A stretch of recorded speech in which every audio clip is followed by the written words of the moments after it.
গত জুমায় আপনাদের সম্মুখে আমি আলোচনা করেছি অভিভাবকের দায় দায়িত্ব এবং কর্তব্য নিয়ে।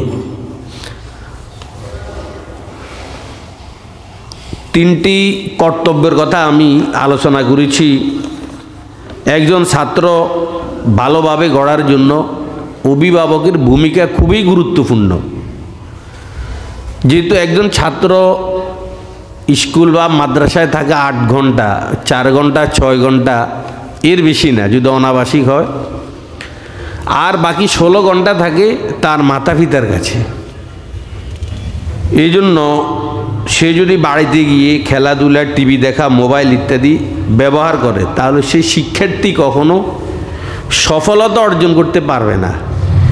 এই জন্য আমরা যারা অভিভাবক আছি, যেহেতু হাদিসে আছে নবী করিম সাল্লাল্লাহু আলাইহি ওয়াসাল্লাম বলেছেন, আলা কুল্লুকুম রাইন ওয়া কুল্লুকুম মাসউলুন আন রাইয়াতি, শুনে নাও তোমরা সকলেই তত্ত্বাবধায়ক, অভিভাবক, মুরব্বী, গার্জিয়ান, এবং তোমাদের সকলকেই তোমাদের অধীনস্থ সম্পর্কে, সন্তানাদি সম্পর্কে, স্ত্রী সম্পর্কে প্রশ্ন করা হবে, তোমরা জিজ্ঞাসিত হবে। আমরা এখানে যারা আছি আমরা অনেকেই বিবাহিত, আমাদের বেশে কমে 2, 4, 5টি করে সন্তান রয়েছে। কেমন আচরণ আমরা সন্তানদের সাথে করতে হবে এই বিষয়টি আসলে আমাদের জেনে রাখা দরকার, তাহলে আমাদের জন্য জীবন চলাটা অত্যন্ত সহজ হবে। আল্লাহ না করুন সন্তানের দায়িত্ব আদায়ের ক্ষেত্রে যদি আমরা কোনোরূপ শিথিলতা প্রদর্শন করি, তাহলে আল্লাহর আদালতে আমরা কিন্তু ধরা পড়ে যাব। আমি যত কোটিপতি হই, আমার জন্য আল্লাহর আদালতে ধরা খাওয়া একবারে নিশ্চিত। রব্বানা ইন্না আতানা সাদাতানা ওয়া কুবারানা ফাযাল্লুনাস সাবিলা, আমার সন্তান আল্লাহর দরবারে আমার বিরুদ্ধে অভিযোগ দায়ের করবে এই বলে, আয় আল্লাহ ইন্না আতানা, আমরা অনুসরণ করেছি সাদাতানা, সাদাতুন মানে নেতা, আমরা আমাদের নেতার অনুসরণ করেছি, ওয়া কুবারানা বড়র অনুসরণ করেছি, ফাযাল্লুনাস সাবিলা, অতএব ওরা আমাদেরকে পথভ্রষ্ট করে দিয়েছে। রব্বানা আতিহিম যিফাইনি মিনাল আযাব, এই কথাটাই হবে সবচেয়ে মারাত্মক। আল্লাহ যেহেতু তারা আমাদেরকে পথভ্রষ্ট করেছে, আজ তাদেরকে দ্বিগুণ শাস্তি দিন। ওয়াল আনহুম লানান কাবীরা, এবং মহা অভিশাপ সাথে তাদেরকে অভিশপ্ত করুন। আল্লাহর আদালতে এই বলে আমাদেরকে তারা আটকিয়ে ফেলবে ভাই। এই জন্য শুধু বাপ হলে আমার দায়িত্ব শেষ হবে না, আমাকে একজন আদর্শ পিতা হইতে হবে, আদর্শ মাতা হইতে হবে। আমাকে জন্ম দেওয়া খুবই সহজ, তবে আদর্শ পিতা মাতা হওয়া খুবই কঠিন।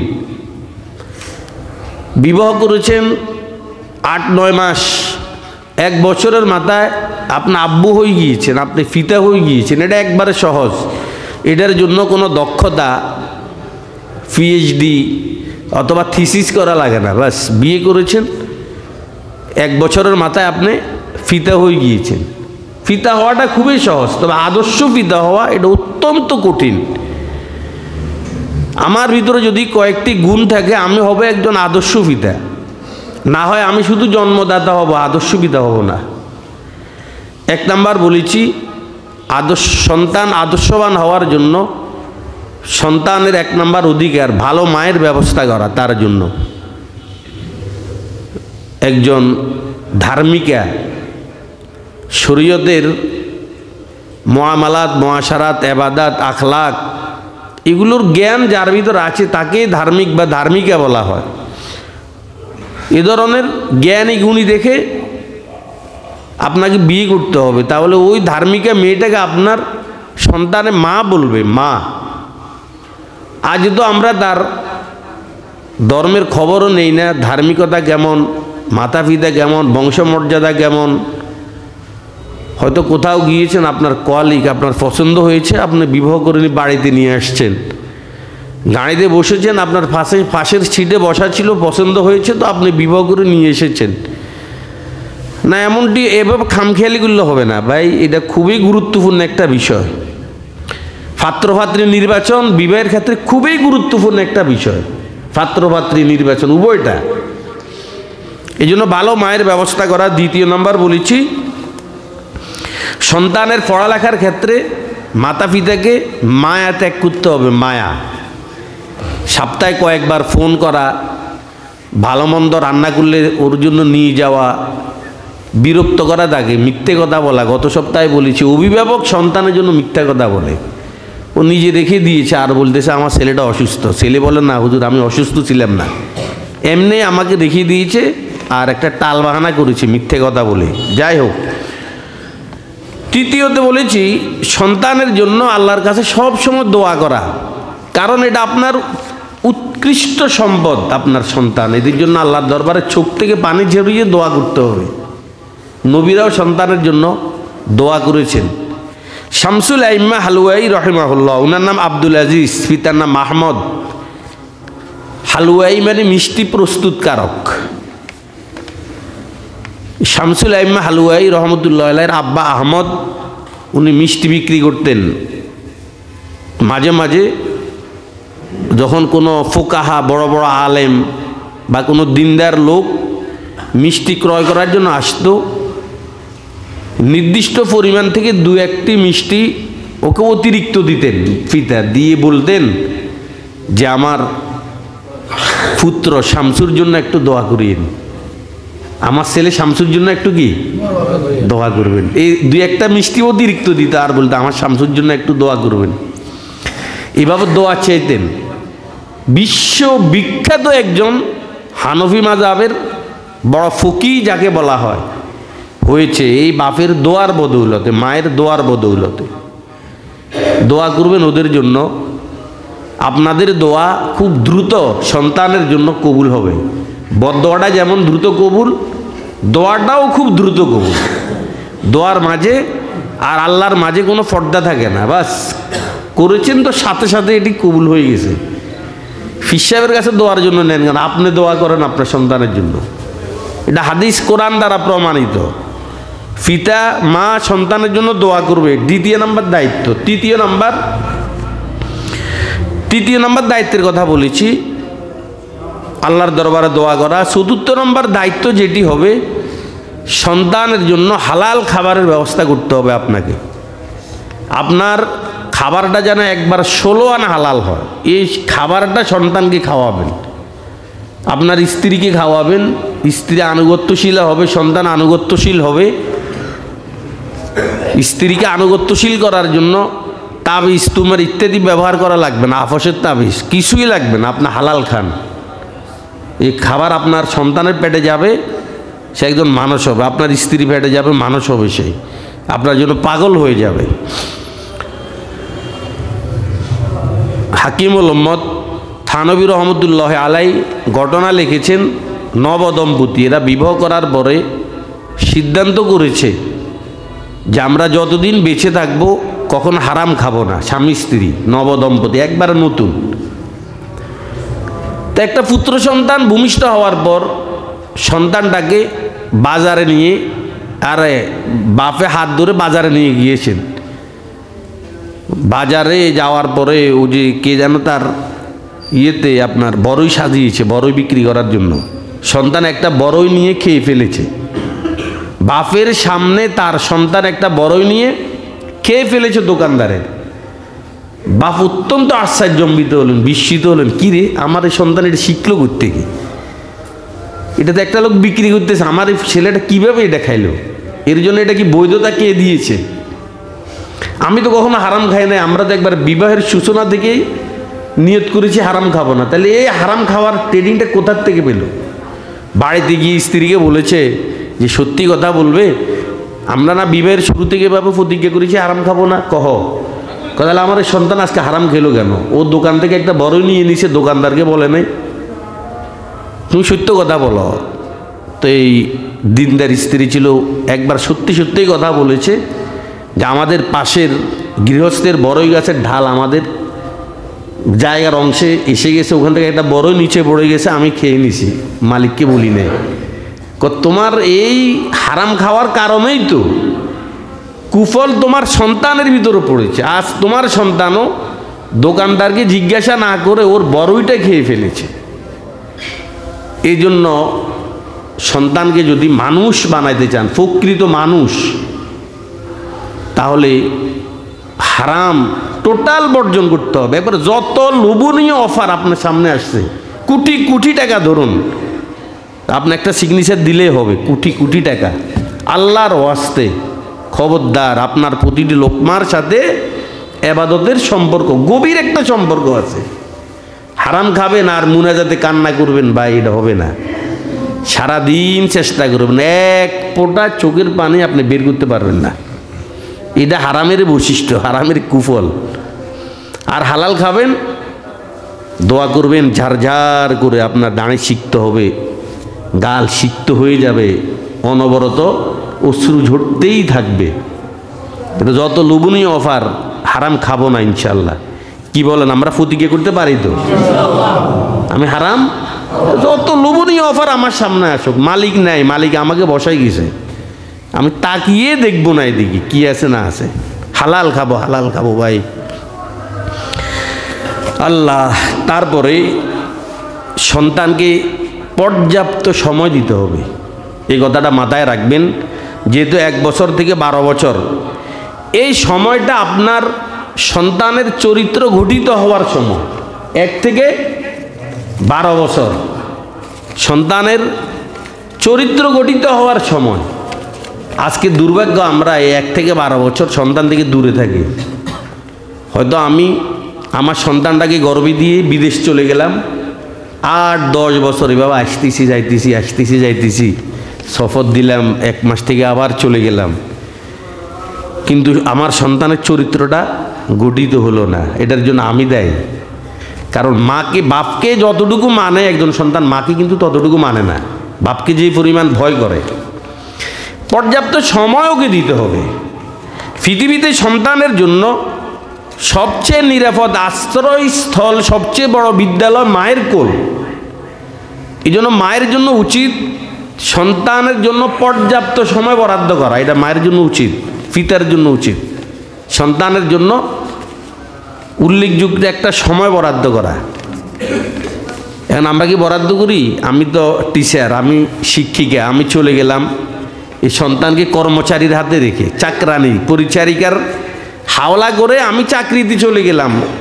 আপনার স্ত্রী মাস্টার নিয়ে, ও মাস্টারি করার জন্য গিয়েছে, আপনি চলে গিয়েছেন চাকরিস্থলে, আর এই বাচ্চাটাকে রেখে আসছেন চাকরানির কাছে। এই আদর্শটা কোথার থেকে শিখবে আপনারা বলেন? পর্যাপ্ত সময় ওর জন্য বরাদ্দ করবেন। এর জন্য করণীয় হলো, দিনের শুরুটা যদি সুন্দর হয় তাহলে মন তার অনেকটা প্রফুল্ল থাকে। এই জন্য দিনের প্রথম অংশে যে নাস্তা করবেন, আপনার বাচ্চাটাকে নিয়ে নাস্তা করবেন। নাস্তা খাওয়ার মাঝে মাঝে আজকে দিনের কর্মের রুটিনটা তার থেকে জেনে নেবেন, যে বাবা বলো তো আজকে তোমার কাজ কি? নাস্তা খাবেন আর নাস্তার ফাঁকে ফাঁকে আজকের কর্মের রুটিনটা জেনে নেবেন। বাবা আজকে তোমার কাজ কি বলো, কোথায় কোথায় যাবে, রুটিনটা তার থেকে জেনে নেবেন। দেখবেন আপনার মাঝে আর ওর মাঝে সৃষ্টি হবে একটি বন্ধুত্বপূর্ণ সম্পর্ক। আপনি বাপ, যেন তার একটা বন্ধু হয়ে গেছেন। আপনি জন্মদাতা বাপ, কিন্তু ওর একজন বন্ধুও আপনি।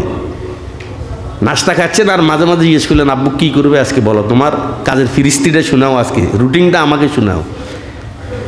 এখন তো ভাই এটা আমাদের পক্ষে সম্ভব হয় না। ছেলেকে হয়তো একদিন কোনো কারণে আপনাকে কোট কিনা করা লাগছে, ছেলে শুনে না, এই আপনার মন উঠে গেছে, যা ইয়ের হালতে থাকুক। আরে কচি বাচ্চা, 8-9 বছর, আপনি ওর আশায় ছেড়ে দিলেন কেন? এটা কেন করতেছেন? ইয়া আইয়ুহাল্লাযীনা আমানু কু আনফুসাকুম ওয়া আহলিকুম নার। আল্লাহ পাক বলেছেন, হে আমার ঈমানদারগণ, তোমরা নিজেরাও এবং পরিবার পরিজনকে জাহান্নামের আগুন থেকে বাঁচাও। আল্লাহ, আপনার সন্তান আগুনে পড়তেছে, আপনি কি শুধু এতটুকু বলে ক্ষান্ত থাকেন যে বাবা এখানে পড়লে তুই পড়ে যাবি? আপনার এই কথা বলার পরেও যদি দেখতেন যে আপনার সন্তান আগুনের দিকে এগুচ্ছে, আপনি কি এতটুকু বলে বসে থাকেন যে আমি তো ওর বলছি শুনে নেই, নাকি ওকে দৌড়াইয়া ধরেন যাই? এ কথার ভিতর আপনি ক্ষান্ত থাকেন না, এত রাগ কিসের? ও কথা একটা হয়তো শুনে নাই, বাস আপনি ওর আশায় ছেড়ে দিলেন যে দূর, এর কথা বলি কোনো ফায়দা নাই। না, এত নিরাশা হওয়া যাবে না, পর্যাপ্ত সময় দিতে হবে। তারপরে বিকেলের নাস্তা খাবেন, গল্প করবেন আর খবর নেবেন যে আজকে কিভাবে কাটিয়েছ, আব্বুকে একটু শোনাও তো। একটু দেরি হলে জিজ্ঞাসা করবো, আব্বু তোমার স্কুল না 4টা বাজে ছুটি হয়, তুমি 6টা বাজে কেন আসলে, 2 ঘন্টা কোথায় ছিলে, একটু বলা যাবে না? একটু বলতে হবে তারে, মানে কেন, কোথায়, এই ধরনের কথায় তারা প্রশ্ন করতে হবে। কেন গেছো, কোথায় গিয়েছো, কী জন্য গিয়েছো, এ ধরনের টোকাটুকি ছেড়ে দিলে সন্তানটা কিন্তু মানুষ হবে না। আর আম্মা তো মারা গেছে, এত বড় হওয়ার পরেও যদি বাড়িতে দেরি করে যেতাম, আম্মু জিজ্ঞেস করতো বাবা এই রাত্রে কোথায় ছিলে তুমি, এত রাত্রে, অথচ আম্মা জানে আমার এই ছেলেটা এই কোথাও গল্প করবে না, টেলিভিশন দেখবে না। এরপর আম্মু এই কথাটা জিজ্ঞেস করতো যে বাবা কোথায় ছিলি তুই, তুই 9টা বাজে আসার কথা এশার নামাজের পরে, তুই 10টা হলো কেন তোর? মাতা পিতার কাছে যদি এই ধরনের জবাবদেহিতা থাকে সন্তানের, তো সন্তান দেখবেন আশা করি পদভস্ত হবে না। কেন, কি জন্য, এই ধরনের তাকে মানে প্রশ্ন করতে হবে, তুমি কেন গিয়েছো, কী জন্য গিয়েছো, কোথায় গিয়েছো, এই ধরনের টোকাটুকি তাকে করতে হবে। পর্যাপ্ত সময়কে দিতে হবে। মাঝে মাঝে ছুটি পেলে, লম্বা ছুটি পেলে ওকে নিয়ে বেরিয়ে আসবেন নানার বাড়িতে, খালার বাড়িতে। এটা কিন্তু শরীয়তের নিষেধ না, হারাম না, কিন্তু বেরিয়ে আসবেন। মাঝে মধ্যে ব্যতিক্রমধর্মী খাবারের একটু আয়োজন করতে পারেন, অসুবিধা নেই। বলতে পারবেন যদি পরীক্ষা দিয়ে আসো, আমরা একদিন ইনশাল্লাহ বিরিয়ানি পাকাবো, চিকেন পাকাবো একদিন, বলতে পারেন, কোনো অসুবিধা নেই। মানে উদ্দেশ্য হলো কি তাকে মানুষ করা, ওকে কোনো কাজে প্রেশার ক্রিয়েট করা যাবে না। এবারে খুব গরুর দুধ দহন যেভাবে করে ও লাথি মারে, এরপর আপনি ওর হাল ছাড়েন না, ন করে আপনার কাজ উদ্ধার করেন। এই বাচ্চাটাকে এইভাবে আপনাকে লালন পালন করতে হবে। ওকে কখনো বয়ের গল্প শোনাবেন না, খুব কম শোনাবেন বয়ের গল্প, যে মুসলমানকে ওরা মেরে ফেলেছে এতজন মুসলমান, না, বয়ের গল্প খুব কম শোনাবেন। শিক্ষণীয় গল্প ওদেরকে শোনাবেন, যে ধরনের গল্প শিখলে ওদের ভিতরে বীরত্ব আসে, সাহসিকতা। খালেদ বিন ওয়ালিদের যুদ্ধের কাহিনী শোনাবেন, ওমরের যুদ্ধের কাহিনী শোনাবেন, আবু বকরের যুদ্ধের কাহিনী শোনাবেন। বয়ের গল্প খুব কম শোনাবেন, তাহলে সন্তানটা ছোটকাল থেকে ভীত হয়ে যাবে। শোনাবেন বীরত্বের কাহিনী। আল্লাহ, আর বাইরের ফাস্ট ফুড এটা খুবই ক্ষতিকর। চেষ্টা করবেন সন্তানটা যখন পড়ার জন্য যাবে, ওর কি খাবে দুপুরে বা নাস্তার সময়, এটা বাড়ি থেকে ফাঁকিয়ে দেওয়ার চেষ্টা করবেন। ফাস্টফুড এটা বাচ্চাদের জন্য প্যাকেটজাত খাবার, এটা খুবই ক্ষতিকর। ছোট বাচ্চাদের গ্যাস্ট্রিক, চোখে সমস্যা, এই ধরনের প্যাকেটজাত খাবারের কারণে। এই জন্য আল্লাহর ওয়াস্তে নিজে খাবার পাকিয়ে মাদ্রাসা স্কুলে যাওয়ার সময় ওর কাছে দিয়ে দিবেন। ফাস্টফুড একদম চেষ্টা করবেন টোটাল পরিহার করার জন্য, কারণ এদের নাড়ি একবারে দুর্বল, বাচ্চা মানুষ, গ্যাস্ট্রিক হয়, বিভিন্ন ধরনের রোগ হয়, চোখের জ্যোতি নষ্ট হয়ে যায়। এগুলোর প্রতি আপনারা খুবই খেয়াল করার চেষ্টা করবেন। আল্লাহ, মাঝে মধ্যে কি যেন বলা হয়, ওস্তাদের নিকট যাবেন। এই যে স্কুলে পড়ে, মাদ্রাসায় পড়ে, ওস্তাদের নিকট যাবেন, বাড়ির খবর শোনাবেন। এই ছেলেটা বাড়িতে গিয়ে কী করে এটা ওস্তাদকে জানাবেন। আবার ওস্তাদ থেকে জানতে চাইবেন ও মাদ্রাসায় কি করে। মানে উভয় পক্ষ যখন উভয় পক্ষকে শেয়ার করবেন বিষয়টা, শিক্ষকও জানাবে তার অবস্থা। অনেক সময় শিক্ষকরা জানাইতে চায় না যে অভিভাবকের মন খারাপ হয় কিনা, পর বছরের শেষে আপনার ছেলে তো কিছুই না, তো হুজুর এটা আমাকে আগে বললেন না কেন, বছরের প্রথমে বললেন না কেন, আমি তখন থেকে প্রিপারেশন নিতাম ওকে কীভাবে মানুষ করা যায়, কীভাবে ওর মেধা ক্রিয়েট করা যায়, আমি তখন থেকে এটা প্রিপারেশন নিতাম, এখন বলেছেন তো কী লাভ হলো। এই জন্য মাঝে মধ্যে যাবেন, ওদের খোঁজ খবর নেবেন, কারগুজারি শুনবেন, শোনাবেন। আল্লাহ না করুন কোনো শিক্ষক কখনো ইচ্ছাকৃতভাবে ছেলেকে গায়ে দাগ বসে এইভাবে মারে না কখনো, এটা ভুলে কখনো দুই একটা ঘটনা এটা ঘটে যায়। আর এই ক্ষেত্রে আপনাদেরকে যেটা আমার বলার, এগুলো খুব একটা মানে শিথিল থাকবেন এই ব্যাপারে।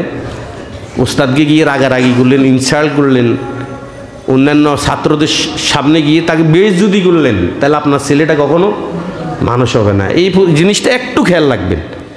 দাগ বসে গেছে তো বা যাক বলার, যদি একান্ত কিছু বলতে হয়, প্রধান শিক্ষক আছে, ওনাকে বিষয়টা অবগত করতে পারেন। কিন্তু আপনি কোনো অ্যাকশনে যদি যান, তাহলে আপনার এই সন্তানের ভবিষ্যৎ নষ্ট হবে।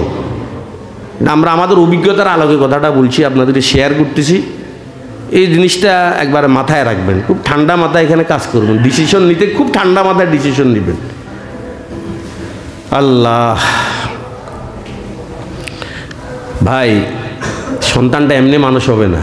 আমার ওস্তাদ হাফেজ মুস্তাফিজুর রহমান সাহেব রহমতুল্লাহ আলাই, ওনার ওস্তাদ ছিলেন বাংলাদেশের একজন বিজ্ঞ আলেম আল্লামা শিব্বির আহমদ রহমতুল্লাহ আলাই।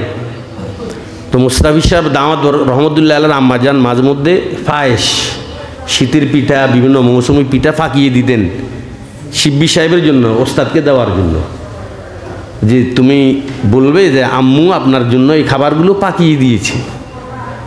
এখন সন্তানটা যদি এভাবে তার ওস্তাদকে দেয় যে আম্মু আপনার জন্য এগুলো দিয়েছে, শীতের পিঠা, খেজুরের রস, মিঠাই, দেখবেন শিক্ষকের আলাদা একটা কি হবে, তার জন্য মায়া মহব্বত বেড়ে যাবে, ভিন্নভাবে সেই এর প্রতি একটু খেয়াল করবে। এটা খেয়াল করতে হবে, খুব খেয়াল করবেন। যদি মনে করেন আমার সন্তানটা বহুত বড় একটা কিছু হোক, যে লাইন আপনাদের এই লাইন হোক বা আমাদের মাদ্রাসার লাইনে হোক, ইমাম আজম আবু হানিফা রহমতুল্লাহ কত বড় আলেম ছিলেন, কত বড় ইমাম ছিলেন। যেদিন উনার ছেলেকে সূরা ফাতিহা সবক দিবে, সূরা ফাতিহা, ওই দিন ইমাম আজম আবু হানিফা রাহিমাহুল্লাহ 500 কিংবা 1000 দিরহাম উনার ওস্তাদের জন্য, ছেলের ওস্তাদের জন্য হাদিয়া পাঠিয়েছেন। সবক দিবে সূরা ফাতিহা মাত্র। ছেলে যখন এসে বলেছে আব্বু আমার সূরা ফাতিহা শেষ, আরও 500 দিরহাম ওস্তাদের জন্য হাদিয়া পাঠিয়েছেন। তারপরে এই বলে নিজের অক্ষমতা প্রকাশ করেছে, হুজুর ওয়াল্লাহ লাউ কানা মানা আকসারা মিন জালিক লাদফানাহু ইলাইকা তাযীমান লিল কোরআন। হুজুর আপনার জন্য কিছুই করতে পারি নাই, হুজুর অভাব অনটন আমাকে গ্রাস করে ফেলেছে, আপনার জন্য কিছুই করতে পারি নাই, মাত্র আপনাকে 1000 দিরহাম আমি দিয়েছি, আমার ওস্তাদকে সূরা ফাতিহার সবক দিয়েছেন, যদি আমার কাছে আরও থাকতো হুজুর কোরআনের সম্মানার্থে আপনাকে আমি আরও দিতাম। ইমাম আজম আবু হানিফা রহমতুল্লাহ আলাই, উনার আচরণ যদি উনার ছেলের ওস্তাদের ব্যাপারে এমন হইতে পারে, তো ওদের ছেলে বড় আলেম হবে না, আর কার ছেলে বড় আলেম হবে আপনারাই বলেন। কথাটা কি আপনাদের কাছে ক্লিয়ার একবারে? হ্যাঁ, মাঝে মাঝে আমার ছাত্রের ওস্তাদ শিক্ষক সম্মান করবেন, দাঁড়িয়ে যাবেন, দেখলে চা খাওয়াবেন, মাঝে মধ্যে উপঢৌকন কিছু হাদিয়া আপনার অ্যাবিলিটি অনুযায়ী ওকে দিবেন। আপনার সন্তানের প্রতি ভিন্ন এক ধরনের একটা টান দেখাবে, মায়া হবে। এটা হলো জাস্ট আপনার সন্তানের স্বার্থে, অন্য কিছু না, কোনো প্রেম প্রীতি না, আপনার জাস্ট সন্তানের স্বার্থে আপনি সন্তানের শিক্ষককে একটু সম্মান করবেন, আর সন্তানের শিক্ষককে অসম্মানই করবেন, আর আপনার সন্তান মানুষ হবে এই কল্পনা করাটা আপনার জন্য একবার ভুল হবে, চরম একটা বোকামি হবে আপনার জন্য। এই কাজটা করবো ইনশাআল্লাহ। আল্লাহ বয়স অনুপাতে সন্তানকে ঘুমাইতে দিবেন। আপনিও আসার পরে গল্প জড়িয়ে দিলেন, অত সেই সন্তান 7টা বাজে স্কুলে যেতে হবে, মাদ্রাসায় যেতে হবে, রাতের 11টা 12টা পর্যন্ত গপ জড়িয়ে দিলেন। তাই ছেলে যদি পর্যাপ্ত না ঘুমায়, 8 ঘন্টা 10 ঘন্টা তার ঘুমের পরিমাণ মেকদার ঘুমাইতে দিতে হবে। তার ঘুমের প্রতি খেয়াল রাখবেন, তার সুস্থ বিনোদনের ব্যবস্থা করবেন। একবারে 24 ঘন্টা তারে ফড়ো না, এভাবে না। মনে রাখবেন ঘাস, শিশির ইত্যাদির সংস্পর্শে রয়েছে আমাদের সুস্থতা। সবসময় জুতা পায়ে দিয়ে হাঁটবেন, আপনি অসুস্থ হবেন। মাঝে মাঝে জুতা খুলবেন। একসময় মানুষ সুস্থ ছিল, সকালবেলায় যে জুতা ফেলতো পা থেকে, সন্ধ্যেবেলা জুতা খুঁজে বার করা লাগতো না?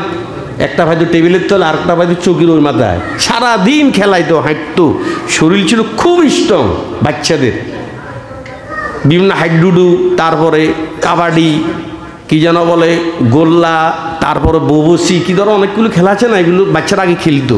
ওই ধরনের মাঠও ছিল বাচ্চাদের জন্য। এই সুস্থ বিনোদনের প্রতি খেয়াল রাখবেন। সবসময় জুতা কেন পরবে? মাটিতে একটা উপাদান আছে ফসফরাস, এটা মানব দেহের জন্য খুবই উপকারী একটা উপাদান।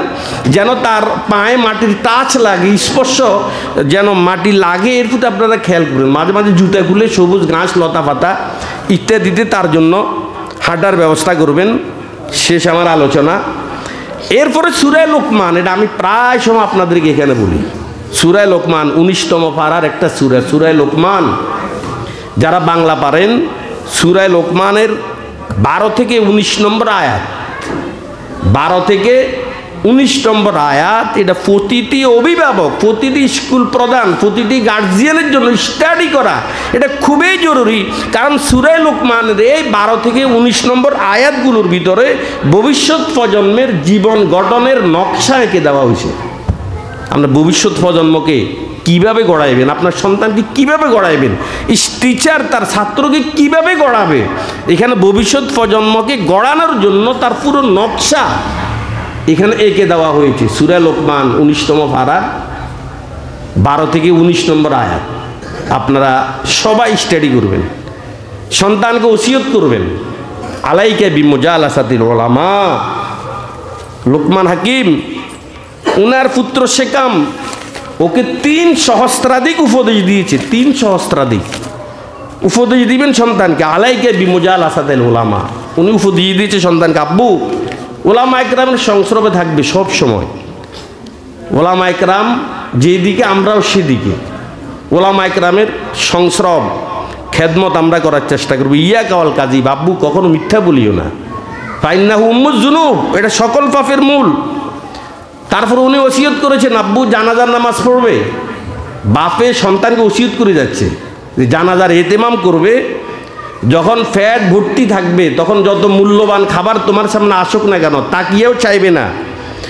এরপর যখন গুনাহ করবে তখন সাথে সাথে তওবা করবে। অজ্ঞদের সাথে কখনো বন্ধুত্ব স্থাপন করবে না, যে তোমার থেকে বেশি জ্ঞানী ওর সাথে চলবে, তাহলে ওর থেকে তুমি জ্ঞান আহরণ করতে পারবে। যে তোমার চেয়ে বোকা ওর সঙ্গে চললে তোমার জ্ঞানটা আরও মাইনাস হবে। আমরা ইনশাল্লাহ যে উপদেশগুলো একজন সন্তানের জীবন গড়ে ওঠার জন্য অভিভাবকের ভূমিকা খুবই গুরুত্বপূর্ণ। এই জন্য অভিভাবক মণ্ডলী যারা এখানে আছেন আমরা এই উপদেশগুলোর প্রতি অবশ্যই খেয়াল রাখবো। 1 নাম্বার ভালো মায়ের ব্যবস্থা করবেন, 2য় নাম্বার সন্তানের জন্য আল্লাহর কাছে দোয়া করবেন, 3য় নাম্বার সন্তানের জন্য হালাল খাবারের ব্যবস্থা করবেন, 4 নাম্বার পড়ালেখার ক্ষেত্রে সন্তানের মায়া ত্যাগ করবেন, 5 নাম্বার সন্তানকে পর্যাপ্ত সময় দিবেন, বিশেষ করে 1 থেকে 12 বছরের ভিতরে সন্তানকে পর্যাপ্ত সময় দিবেন। 6 নাম্বার মাঝে মধ্যে পাঠশালায় যাবেন, সন্তানদের ওস্তাদের কাছে যাবেন, ওর খবর আপনিও শোনাবেন, আপনিও জানতে চাইবেন। 8 নাম্বার সন্তানের জন্য বয়স অনুপাতে ঘুমানোর ব্যবস্থা করবেন। 9 নাম্বার সন্তানের জন্য সুস্থ বিনোদনের ব্যবস্থা করবেন। 10 নাম্বার সূরা লোকমানের 12 থেকে 19 নম্বর আয়াত স্টাডি করবেন।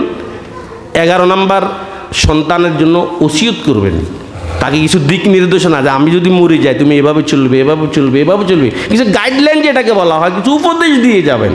এটাই একজন আদর্শ পিতার আলামত। ভাই জন্মদাতা হওয়া একবারে সহজ, বিবাহ করেছেন 10 মাসের মাথায় কোনো ধরনের ডিগ্রি ছাড়াই আপনি আব্বু হয়ে গিয়েছেন, আব্বু হওয়া এটা একবারে সহজ। তবে আদর্শ পিতা হওয়া এটা অত্যন্ত কঠিন একটা জিনিস। আপনারা শুধু বাপ নয় জন্মদাতা হওয়ার চেষ্টা করবেন না, কি হবেন? একজন আদর্শ পিতা হওয়ার চেষ্টা করবেন।